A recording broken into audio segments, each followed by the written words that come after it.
اعوذ باللہ من الشیطان الرجیم بسم اللہ الرحمن الرحیم۔ آج کے درس کا عنوان ہے غیبت چغلی سے پرہیز۔ اللہ تعالیٰ قرآن کریم میں فرماتا ہے، سورۃ الحجرات آیت نمبر 12، اعوذ باللہ من الشیطان الرجیم بسم اللہ الرحمن الرحیم۔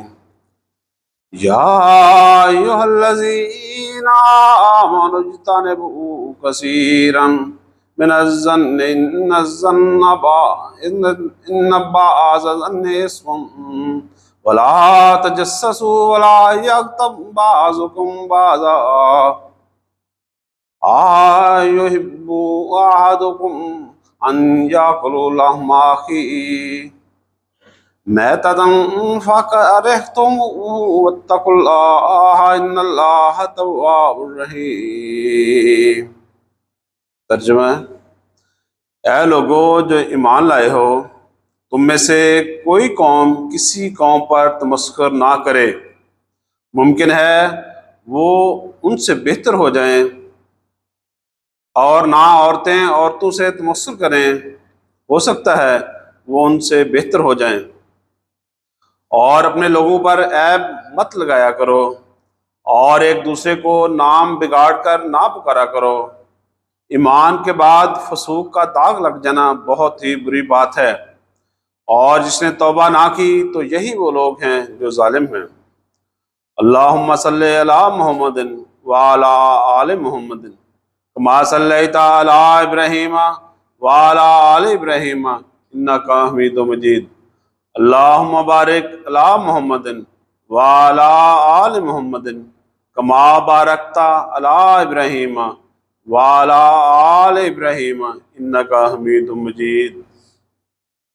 حضرت ابو ہریرہ سے روایت ہے کہ رسول کریم صلی اللہ علیہ وآلہ وسلم سے پوچھا گیا، یا رسول اللہ، غیبت کسے کہتے ہیں؟ آپ نے فرمایا، تیرا اپنے بھائی کا ایسے رنگ میں ذکر کرنا جو اسے برا لگے، غیبت کہلاتا ہے۔ عرض کی گئی، یا رسول اللہ، اگر اس شخص میں وہ بات پائی جاتی ہو پھر بھی؟ آپ صلی اللہ علیہ وآلہ وسلم نے فرمایا، اگر اس میں وہ بات پائی جاتی ہو تو وہی غیبت ہے، اور اگر ایسی بات کہتا ہے جو اس میں پائی ہی نہیں جاتی تو وہ بہتان ہے۔ آپ صلی اللہ علیہ وآلہ وسلم نے مزید فرمایا، لوگوں میرے سامنے ایک دوسرے کی بدگوئیاں نہ کیا کرو، کیونکہ میں چاہتا ہوں کہ میں گھر سے نکلوں اور تمہاری مجلسوں میں آؤں تو میرا سینہ سب کی طرف سے صاف ہو۔ نیز فرمایا، لا يدخل الجنۃ قطات، کہ چغل خور کبھی جنت میں داخل نہیں ہوگا۔ حضرت مسیح موعود علیہ السلام فرماتے ہیں، قرآن شریف نے اس کو بہت ہی برا قرار دیا ہے، چنانچہ فرمایا ہے، ایحب احدکم ان یاکل لحم اخیہ میتا۔ خدا تعالیٰ اس سے ناراض ہوتا ہے کہ انسان ایسا کلمہ زبان پر لاوے جس سے اس کے بھائی کی تحقیر ہو، اور ایسی کارروائی کرے جس سے اس کو حرج پہنچے۔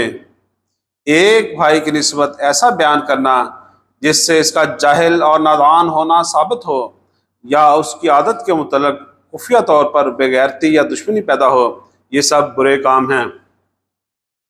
حضرت خلیفۃ المسیح الاول رحمہ اللہ تعالیٰ فرماتے ہیں، خوب یاد رکھو، سوء ظن سے تجسس، اور تجسس سے غیبت کی عادت شروع ہو جاتی ہے۔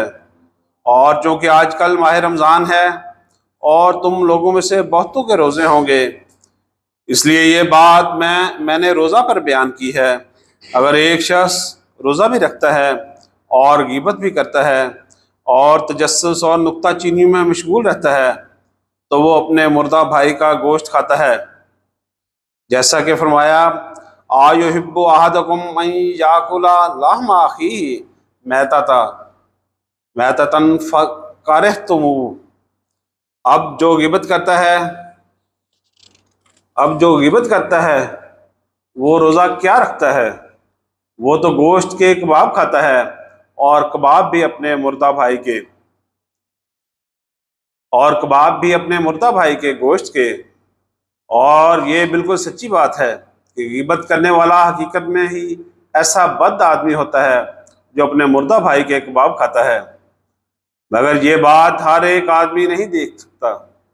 ایک صوفی نے کشفی طور پر دیکھا کہ ایک شخص نے کسی کی غیبت کی، تب اس سے کیا کرائی گئی تو اس کے اندر سے بوٹیاں نکلیں جن سے بو بھی آتی تھی۔ یاد رکھو یہ کہانیاں نہیں، یہ واقعات ہیں۔ جو لوگ بدزنیاں کرتے ہیں جب تک اپنی نسبت بدزنیاں نہیں سن لیتے نہیں مرتے۔ اس لیے میں تمہیں نصیحت کرتا ہوں اور درد دل سے کہتا ہوں کہ غیبتوں کو چھوڑ دو، بغض اور کینہ سے اجتناب اور بکلی پرہیز کرو۔ بد صحبتوں سے بے کلی کنارہ کش ہو جاؤ۔ وہ بھی یاد رکھو کہ چوڑی یا لوہار کی بھٹی یا کسی عطار کی دکان کے پاس بیٹھنے سے ایک جیسی حالت نہیں رہا کرتی۔ زن کے اگر قریب بھی جانے لگو تو اس سے بچو، کیونکہ اس سے پھر تجسس پیدا ہوگا، اور اگر تجسس تک نہ پہنچ چکے ہو تو بھی رک جاؤ کہ اس سے غیبت تک پہنچ جاؤ گے، اور یہ ایک بہت بڑی بد اخلاقی ہے اور مردار کھانے کی مانند ہے۔ حضرت خلیفۃ المسیح ثانی نور اللہ عنہ فرماتے ہیں، رسول کریم صلی اللہ علیہ وآلہ وسلم نے فرمایا ہے، روزہ اس چیز کا نام نہیں کہ کوئی شخص اپنا منہ بند رکھے اور سارا دن نہ کچھ کھائے اور نہ پیے، بلکہ روزہ یہ ہے کہ منہ کو صرف کھانے پینے سے ہی نہ روکا جائے، بلکہ اسے ہر روحانی نقصان دہ اور ضرر رساں چیز سے بھی بچایا جائے۔ نہ جھوٹ بولا جائے، نہ گالی دی جائے، نہ غیبت کی جائے، نہ جھگڑا کیا جائے۔ اب دیکھو، زبان پر قابو رکھنے کا حکم تو ہمیشہ کے لیے ہے، لیکن روزہ دار خاص طور پر اپنی زبان پر قابو رکھتا ہے، کیونکہ اگر وہ ایسا نہ کرے تو اس کا روزہ ٹوٹ جاتا ہے۔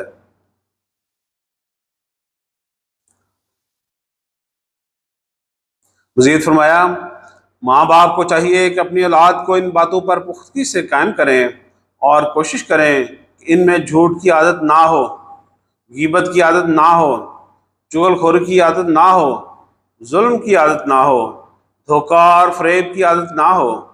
غرض جس قدر اخلاق ہیں وہ ان میں پیدا کیے جائیں، اور جس قدر بدیاں ہیں وہ ان سے بچ جائیں، تاکہ قوم کا ایک مفید حصہ بن سکیں۔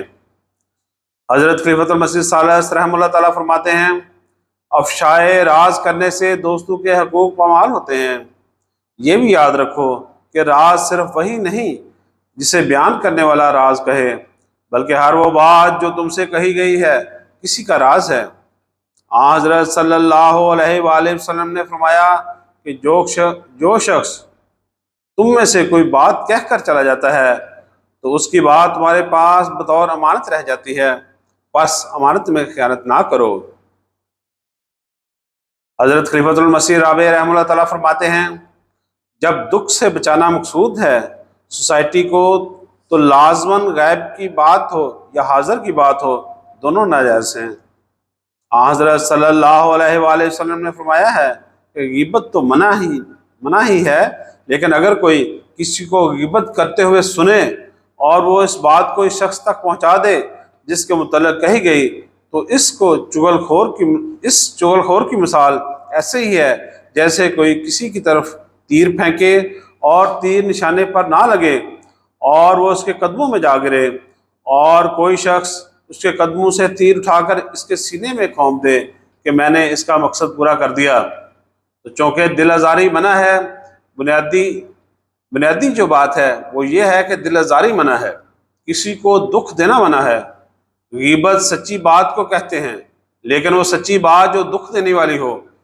اس ضمن میں بسا اوقات آپس کی بحث کے دوران آپ یہ فکرہ بھی سنیں گے کہ دو لڑنے والوں کے درمیان کہ میں جھوٹ بولوں،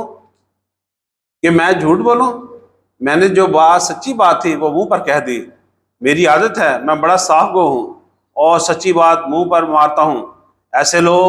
ایسے صاف گو لوگ پر خدا کے رسول نے لعنت ڈالی ہوئی ہے، اور فرمایا ہے کہ خدا تعالیٰ کا عذاب ان کو پکڑے گا، اور بڑی سخت تحذیر فرمائی ہے، بڑی سخت اس کے متعلق انذار کی پیش گوئی کی ہے۔ ایسے صاف گو لوگ خدا کو بالکل پسند نہیں ہیں، اس لیے جماعت احمدیہ میں ایسے صاف گو لوگ ہمیں نہیں چاہیے۔ ہمیں تو ویسے صاف لوگ چاہیے جیسے حضرت صلی اللہ علیہ وآلہ وسلم تھے۔ ان سے زیادہ صاف گو کون ہو سکتا ہے؟ لیکن آپ صلی اللہ علیہ وآلہ وسلم دکھوں کی باتیں لوگوں تک پہنچانے سے احتراز فرماتے تھے اور اس سے منع فرمایا کرتے تھے، اور دکھوں کی باتیں لوگوں سے کے متعلق کرنے سے احتراز فرماتے تھے اور ان سے منع فرماتے تھے۔ ہمارے پیارے امام حضرت خلیفۃ المسیح الخامس اید اللہ تعالیٰ بن نصر عزیز فرماتے ہیں، غیبت نہ کرو۔ متقی کا یہ کام نہیں ہے کہ ایسی باتیں کرے جس سے مسائل پیدا ہوتے ہوں، معاشرے میں فساد پیدا ہوتے ہوں۔ نہ غیبت کرنی ہے، نہ کسی پر بہتان لگانا ہے۔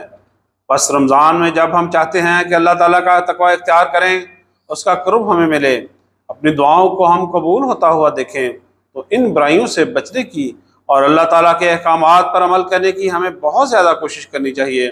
اللہ تعالیٰ ہمیں اس کی توفیق عطا فرمائے کہ ہم اس کے تمام احکامات پر عمل کرتے ہوئے اس کا قرب حاصل کرنے والے ہوں، اور رمضان کے بعد بھی ہم میں یہ نیکیاں قائم رہیں، اللہ تعالیٰ کے حقیقی عابد ہم بنیں اور ہم اسی کے کامل فرمانبرداری اختیار کرنے والے ہوں۔